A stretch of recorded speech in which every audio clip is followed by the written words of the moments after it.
Nearly forgot my microphone. Let's get that into position. But I'm alive. A little late, a little hoarse, but alive. And why am I hoarse, you might be asking? By the way, Chris Schreier, Toronto Beer Podcast. Welcome to the Toronto Beer Podcast with me, Chris Schreier, your horse host. Horse host, that's hard to say, but I managed, sort of.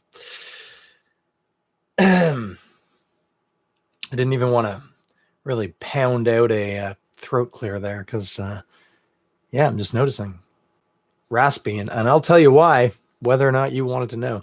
Tonight was the first rugby practice of the year with my little tiny rugby players, little U8s and U6s, kids as young as 4 to 8.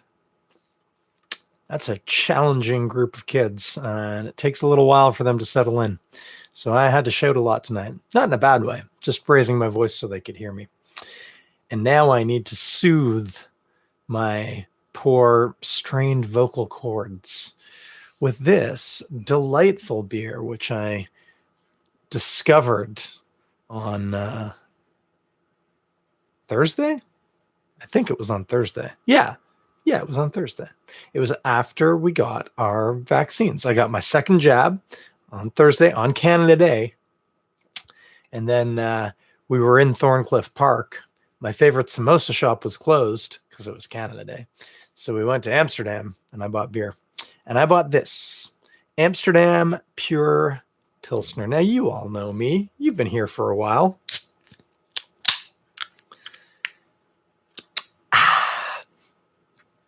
You know I like a crispy boy. A nice golden yellow lager. And Amsterdam's had a few, especially Stark Pils. What a beauty. This, not a Pils. It's a Pilsner. What's the difference, you ask? I'm glad you did. Pils, as a style of beer, is a Pilsner, but it's a German interpretation of it. And they often are a little snappier on the hop finish. And while they're grainy, you get a more layered, nuanced grain profile typically from a Pilsner. Also, the water chemistry slightly different, but we don't need to get that geeky about it. Now, as noted, Stark Pils, beautiful. Amsterdam, famous for their natural blonde, which I don't even know if they make anymore, if I'm honest with you. They might.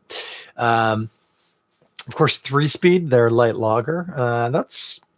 It's nice. It's an all-grain light lager, so if you like your lager light, but you want to drink a good quality beer, that's a good one. Thing a lot of people like, I dislike, it comes in like a king can. It's like a 600 ml. It's a really big can of beer. You got to mean it when you open that guy. But then I saw this one, Pure Pilsner. They also had a Helles, which I didn't get because I wasn't going to go crazy. I just needed some beer. Fun fact that some people know, but not necessarily everyone. You might be thinking to yourself, now, Ian McCustra, brewmaster of Amsterdam Brewery, who has been with the company since like the 90s, at least, I think. What business does he have making a Pilsner? Well, for one, he's a very accomplished brewer, so you should just back off. But seriously, aside from that, did you know Ian and Erica McCustra, same last name because they're married. Erica is the brewmaster at Steam Whistle Brewing, where they now do more than one thing really, really well, but certainly for a long time did one thing really, really well. And that one thing was make Pilsner. So Ian's married into Pilsner making, bless his soul. He also probably has made a number of Pilsners in the day. So we got to, give him that credit. But much more so than that, his wonderful, lovely wife, Erica, is truly an exceptional Pilsner maker. So I knew from the word go, this was not going to be an unpleasing Pilsner. Ian would not have stood for that, not least because he might have had to sleep on the couch if he made a bad one. Erica might have tasted it and said, "You're on the couch until you can make a better Pilsner." That would have been fun. I don't know if that's what happened. I could message him and find out, but I doubt it. She's a pretty nice person. Anyway, enough preamble. We've been going for almost 5 minutes here. Let's see what this pure Pilsner does for us. Oh yeah, see right there. Yeasty bread dough proofing on the nose. Just beautiful Pilsner malt, which is cereal grainy, a little bready, a little grassy sometimes, sort of drying grassy.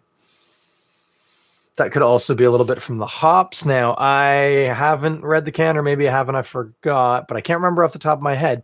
Saaz hops, pretty typical in a Pilsner. And Ian is, he's authentic with that sort of stuff. So I wouldn't be surprised if we got some Saaz in here. Saaz hops can be grassy and a little spicy. Again, as always, spice covered spicy, not hot, not picante. I'm really thirsty. I've been at a rugby practice and I haven't had a beer yet. So if you'll just bear with me, I'll be thinking about what I'm drinking, but this is going to just be a minute.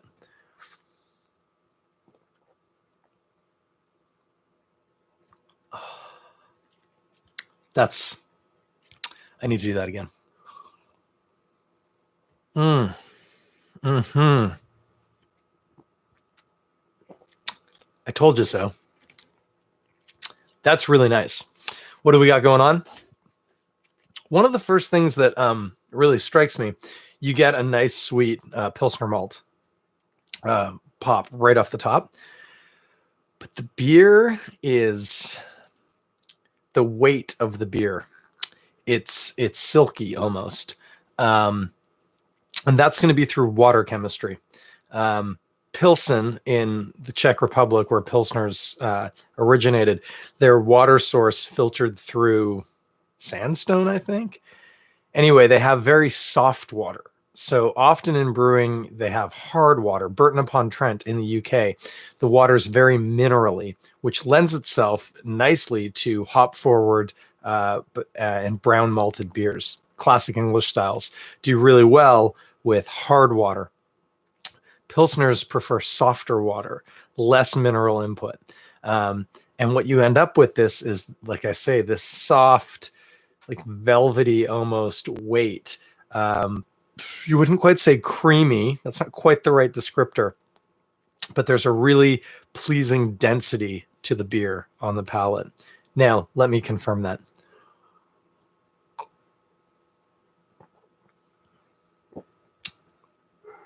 Yes, I can confirm that's true.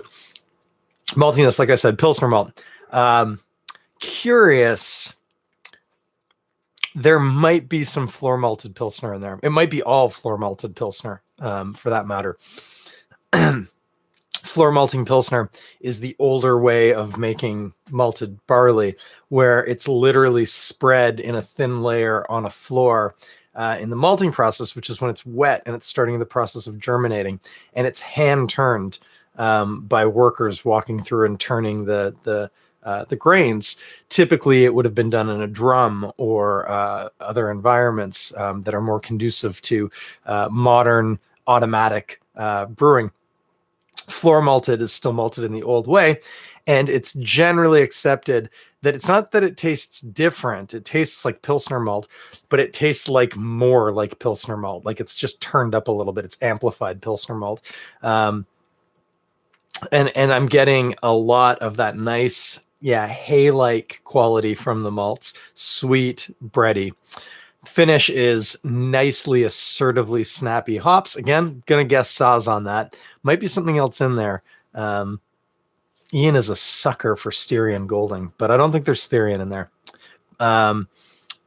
Grassy quality to the hop on the finish. In that case, green grassiness with spicy is as close as I'm going to get. I don't want to get specific. It's not peppery. Certainly not clovey or coriandery.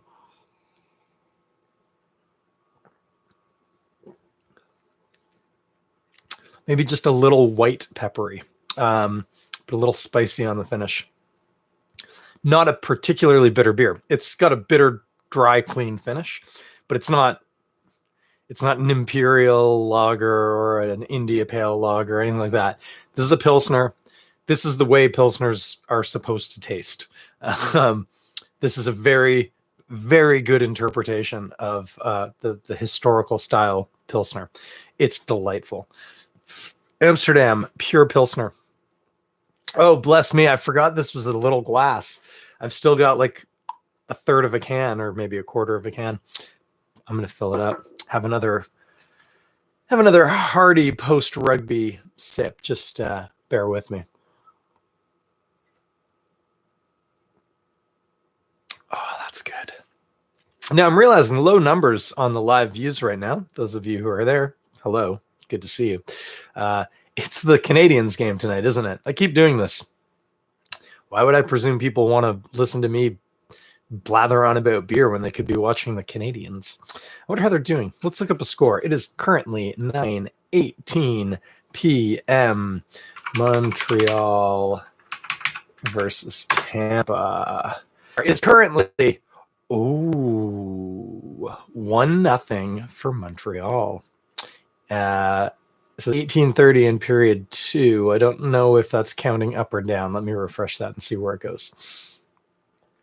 It's 18:20, so it's counting down. Oh, so the game's young yet. Plenty of time. That's stressful.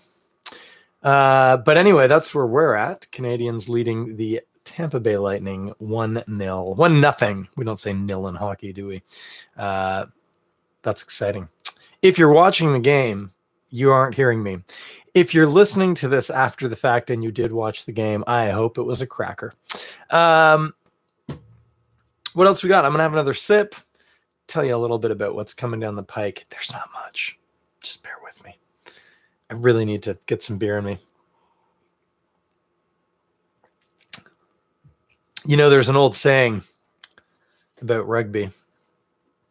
You tell people, oh, my drinking team has a rugby problem. We tend to drink a lot of beer. And sing. Did you know rugby players like to sing? It's a thing. Yeah. It's adorable. Often badly, often loudly. Often both. Bit of singing. Classic songs. Not even like old rugby songs, like just songs. We were at the club the other day and guy put on Country Roads Take Me Home. So we all sang along.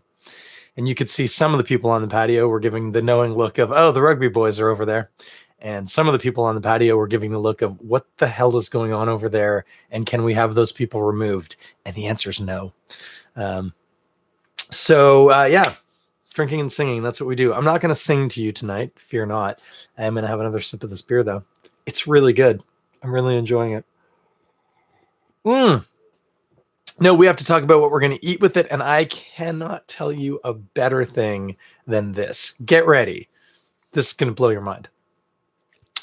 A lot of people eat pizza and have a glass of wine. And if that's what you like to do, that's fine. I mean, it makes sense. Pizza often has tomato sauce. That tomato sauce often has oregano and basil in it. Sounds like we're having a bowl of pasta, which you would typically have a glass of red wine with. In fact, if you made the pizza sauce yourself, you might have used some red wine in that sauce. That's cool. What if you have like a Bianca pizza, you know, like a cream sauce one with creamier things and I don't know what, mint and peas and junk like that? Go ahead and have a white wine if that's what you want. I'm not telling you not to do that. Actually, that's not true. I am. Do you want to know what most Italians drink when they have pizza? It's beer. It's Italian Pilsner. It's a specific style. But this would work really well too. And I get, for a guy who's a chef, I do tend to get into some culinary habits. I eat a bagel and cream cheese for breakfast pretty regularly. Less so now because of the vegan days. On the vegan days, obviously, vegan cream cheese just isn't quite there yet. No offense. And also it's expensive. So peanut butter is great on a bagel too. Or avocado, because I'm a filthy hipster. But pre-doing 3 days a week vegan, I ate a bagel and cream cheese 6 days a week for breakfast, because if it's good and you like it, go with it. That's what I say. For like a couple of years there, the only pizza I would eat was a Hawaiian. And I know that causes consternation for people. And if you're one of those people, calm down, okay? I don't come at you and tell you what you can and can't put on your pizza. I do tell you should drink beer with it instead of wine, but that's another story. But then I got into the habit of doing, do you know this pizza? I don't even know if there's a proper name for it. So first off, there's no sauce. It's dough, and you generously coat it with olive oil. And then you either put roasted garlic if you have roasted garlic, but we tend to be lazy and just chop up raw garlic and put it on and let it roast as it cooks. Great start. Olive oil, garlic. See where I'm going, guys? Thinly sliced, like potato chip, thinly sliced potatoes over the whole surface. Some more oil, rosemary, ideally fresh, but we can work with dried when we need to.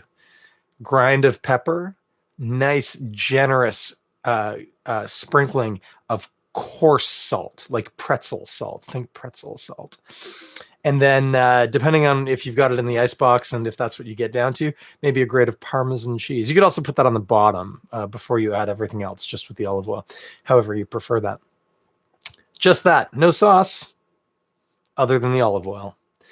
That pizza is my boyfriend right now, and I eat that pretty much every Friday, and it's so good. And that's a perfect pizza to have with this beer. Why? Well, getting a little bit of a weird connection here. Certainly the Pilsner malt and the pizza dough work really well together, especially one of the best places that you can get that sense, what I was saying about like proofing bread dough yeast quality, is from making pizza dough. It's something that's easy to do. And you'll really smell that slightly sulfury, yeasty bread dough aroma. So some simpatico there, right? The nice dry snappy hop just cleans up all that richness and gets you ready for the next bite.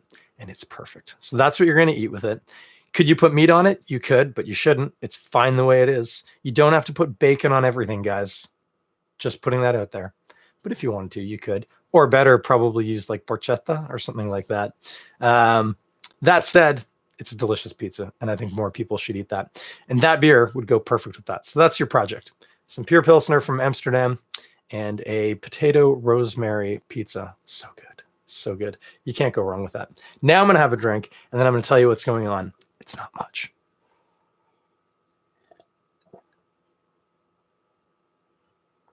Oh. Seriously, guys. I wish I had 8 more cans of that right now. This is my last one. But I also go dry at this point for, well, funny, now thinking about that, ostensibly for the next 3 days, but I have rugby practice tomorrow and on Thursday, and we almost always drink after rugby practice. And yes, I realize I don't have to. I'm not a problem drinker where I can't say no, but it's part of the experience. You run so hard you want to die. Sorry, I have a fly buzzing around me. You finish, you take off your boots, you put on your sandals, you sit down, you're just gassed, and somebody hands you a beer and you just tilt it down your neck. And it's so cold and so beery and good. And often at rugby, it's not very good beer. It's like Laker sometimes. Did you even know they still make Laker? I do, because I drink it at rugby sometimes. Do not recommend. But any beer offered in friendship is a nice beer. So you take it and you drink it. Anyway, we'll see. I might have to work on my consumption habits a little bit.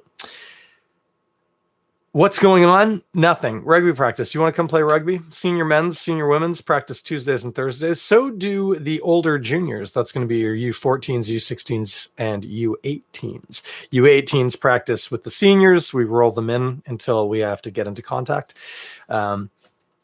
Younger than that, U12, U10, U8, U6. That's what I'm doing Mondays and Wednesdays. If you're in Toronto, especially East Toronto, and you have a child that wants to get involved in a sport that is like no other, that's a bit of an exaggeration, but it's a very good sport. Rugby is a fantastic option. I think it's around $200 for the season. That includes insurance, registration with Rugby Canada and Rugby Ontario, which is required, as well as club fees, includes kit. So you're going to get a training shirt and a pair of shorts and a pair of socks. You can opt for a slightly cheaper version that's just the shirt, but whatever, you do you. And it's fantastic. Balmy Beach. You can look us up. Go to rugby.ca. That's Rugby Canada's homepage. And there's a huge thing. Play rugby. Choose Balmy Beach Juniors, and you can sign up. Got any questions, get at me. Or check out our website. We're easy to find, Balmy Beach Rugby. And happy to talk you through it. Like I say, fantastic program. Kids 4 and up, and they get a good run. They get some good ball handling, hand-eye coordination stuff. And one of the things, I mean, you know, I was saying my drinking team has a rugby problem, and I was telling you about all the guys on the patio, and we were all singing and all that. That's all kind of silly sounding and all that, but in terms of team spirit and support and camaraderie, I know you get that in most sports, but you really get that in rugby. It's like family. Yeah, I don't know. I'm in we have a group chat with the senior men's, and there's a lot of inappropriate humor. So get ready for that. Not with the kids, don't worry. We keep it age appropriate. Um, but there's also things like guys will say, "Hey, I got to move whatever, a piano. Anyone around tomorrow at 2?" And guys will be like, "Yeah, I'll swing by. I'll help you move that." Yep, yep, yep. We got you. We got you. Just everyone takes care of each other. It's really lovely. It's a really great environment, really great sport to be involved with. So couldn't recommend it more. Were you expecting me to tell you what was going on in the beer community? Ha! Good luck. You know why I don't know what's going on in the beer community? Because I don't think there is anything going on in the beer community. I know, obviously, lots of places now reopening, more capacity for indoor dining. Fantastic. Try and support those bars with curbside patios, bars with regular patios, bars with no patios. Get into them. I think there's a thing. It's like 104. If every adult in Canada drinks 142 pints of beer this summer, it will be as if the bars never lost any business through COVID. I realize I know the math doesn't quite work that way, but you get the point. Get out there and get some beers into you. Have some wine if you prefer seltzer. So hot right now. But whatever you like, try if you can. Get out and support some local bars and restaurants. And as well as we always say, keep buying the beer from the brewery. Couldn't do much better than that, I'll tell you that. Amsterdam Pure Pilsner. It's available I know it's at Leaside because that's where I got it. It's probably at Queens Quay too. Really, really good. I'm going to need to message Ian and find out if this is going to be a regular or if this is just a one-off. Oh, and the other thing I did learn from the can. Oh, I'm going to read the can now, by the way, too. Golden beer with small, delicate white bubbles, full of refreshment and flavor, clean, crisp, with a complimentary trace of bitterness. This Pilsner named itself Pure. That's cute. Doesn't say what kind of hops, though. Well, I do know how to find that out. Interestingly, though, you notice on this side of the can, if you're watching at home, 35 years. What do they say? Amsterdam good years. 35 Amsterdam good years. And that's the old logo. The old Amsterdam logo. Love that. Miss seeing that on glass bottles. Clear glass bottles. So glad I don't see that anymore. But the logo I miss. Yeah, they're celebrating their 35th. There we go. Year. Brewing in Toronto. They call themselves Toronto's original craft brewery. And I think they probably can stake that claim. Great Lakes, slightly older, slightly not in Toronto. It was in Brampton, I think, at first, and then it's in Etobicoke, and that's only been Toronto since Mega messed everything up. So no offense to Etobicoke. Nice spot, but not Toronto. I'm from Scarborough, also not Toronto. Pick up some of that. Wish them a very happy 35th anniversary. Maybe we'll do something 35th. See? Stupid word. With them sooner than later during their 35th year. That'd be nice. Catch up with some of the crew. Maybe we can get Cody on the pod. That could be fun. Could be really fun. Oh, except I remember hearing, I think he probably doesn't care. He talked about it openly, that Ben Johnson was interviewing, I think, Ian and Lackey. And Lackey, it was like somebody from Great Lakes contacted him and was like, "Yeah, what do you need him to do?" And he was like, "I don't know, just come on the Zoom call and talk." And they were like, "Okay, cool." Then somebody from Amsterdam's marketing department was like, "Yeah, we need to know what sort of listener numbers you have, what your sort of social media reach is." Like, they're like, "We're not giving you the big guy if you don't bring the heat." So I might not qualify. We might just have to work around the marketing department there. But yeah, we'll get somebody on the blower and we'll talk to them about 35 years in Toronto and making Pure Pilsner, real nice beer. And of course, Bone Shaker, which is still near and dear, right in the depths of my heart. So that's what we got. Oh, and check out, I don't know if the Great Lakes brew pub is open yet on Queens Quay. But if it isn't open now, it will be soon, and you should check that out too. That's all I got. That's the beer scene. You heard it first here. Now, next Monday, I have no idea what I'm doing. I will also be just finished rugby. Slightly hoarse voice, I'm sure. Hot and sticky. You don't want to smell me right now, guys. I know sometimes I say it'd be great if you could smell these beers I was drinking. Tonight, probably be thankful you can't. That's not an attractive smell. Just going to put that out there right now. Why did I bring that up? Oh, because next Monday it'll be after rugby once again. This is going to be the norm now until the end of September. So slightly later start times probably. I'm in good nick right now. I'm really keeping my head above water, which is nice. But there will be days when I will be dumb as a bag of hammers. And I would like to apologize to you in advance for that and for bearing with me. Anyway, let me know what you want me to drink next week. Throw some names out there. Throw some suggestions, and I will do my best to pick them up. What haven't I had in a while that I should be drinking more of? I always think that about Muddy York. I really do. I got to get up there. See, that's the problem. Now rugby started 4 nights a week at the rugby pitch. Just seems like a lot. Especially when Rorschach Brewing is right next to one of the 2 rugby pitches I play at. God bless them. Anyway, that's it. That's what we got. Hey, be good to each other. Take care of each other out there. It's getting hot. Take care of your posties. Offer them water or freezies if you see them. No one's offered me a freezie yet, but I guarantee you if they did, I would say yes. I would say no to the water. I generally have enough. Freezies, I never have any of, so I never have enough freezies. Offer your postie a freezie. See if they say yes. Also, probably get some freezies so that you have one when you offer, because that'd be a real dick move. If you, hey, you want a freezie? Yeah, it's so hot. That'd be great. And then you say, oh, sorry, I don't have any. It was more of an academic question. Anyway, don't do that. Take care of people. Take care of yourself. We'll talk at you in a week. Bye.